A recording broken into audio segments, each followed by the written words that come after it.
باور کن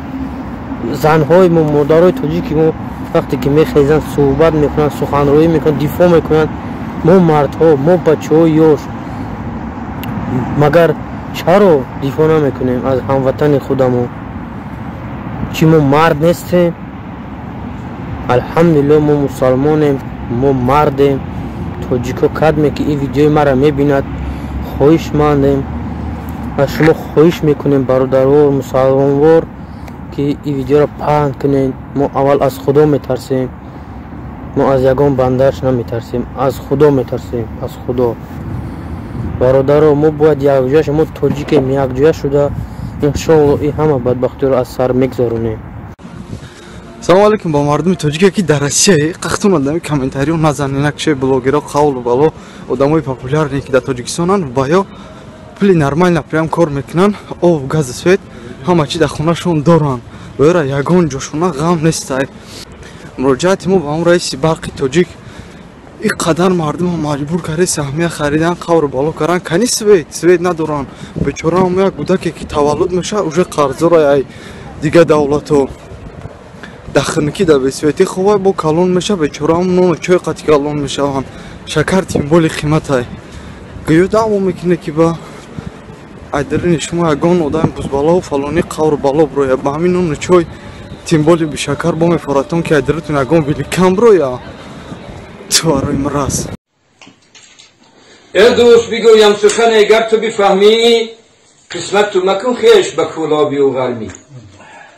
گر از سخن و حرف من دوست نرنجی فرقی نبود بین حصاری و خجندی دیگر تو مکن قسم و بدخشان و زرفشان این درد محل بازی بود دشمن انسان هستیم همه میوه پرحاصل یک باغ دیگر تو مریضان به پیراهنی خود دار برخیز و نظر ساز به احوال یتیمان خونی جگری ملت تاجیک تو مریضان یک قسمت تاجیک شده سرگشته و حیران از درد و علم مادری تاجیک شده گریان افسوس صد افسوس نه بیدار و نخوابیم از دست محل بازی خرابیم تا کی تو بزوری و سلاحت شوی مغرور برخیز و بکن تخم محل بازی بکن دور سرجم بکن ملت پرزور وطن را از سینه برون. Он просто сказал о проблемах, которые реально существуют в Таджикистане. И эти проблемы касаются не только того, что там трудно зарабатывать, что там все дорого, что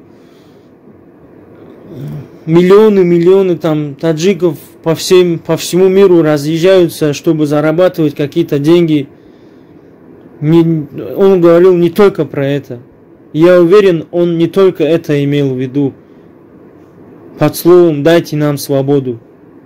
Иншаллах, я уверен, что каждый мусульманин, увидевший это видео, это мое обращение на русском языке,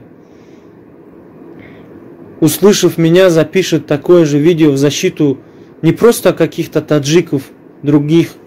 людей другой нации, не в защиту них, а в защиту братьев по вере, сестер по вере, мусульман. ва гуфтаним ба президент ки ягон фоидат ба мардум намераса зарартам нарасон мон мардум худаш рӯзи хича пеш буресай худаш зиндагишуна пеш буресай ба ҳолшон бумон чун дарши зиндагӣ кунам ай президенти ту рости гапа мегӯм ягон фоида нест ба мардум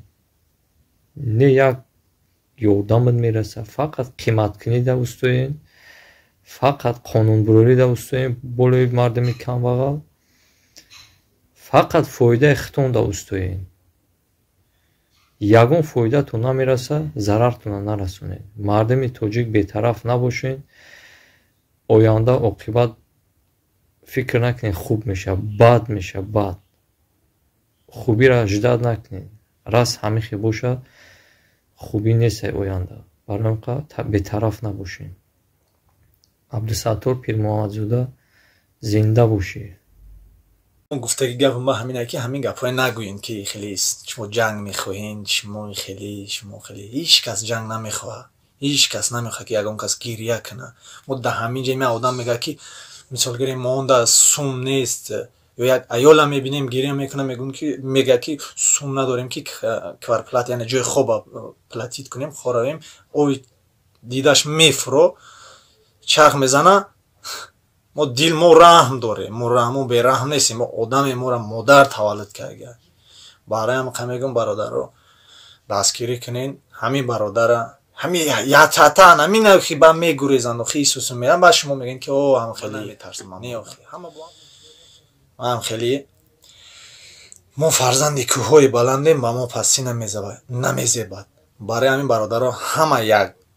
инаминаку ҳамин хешавин бародаро дар паноҳи худо ассалому алайкум ва раҳматуллоҳи ва баракатуҳ.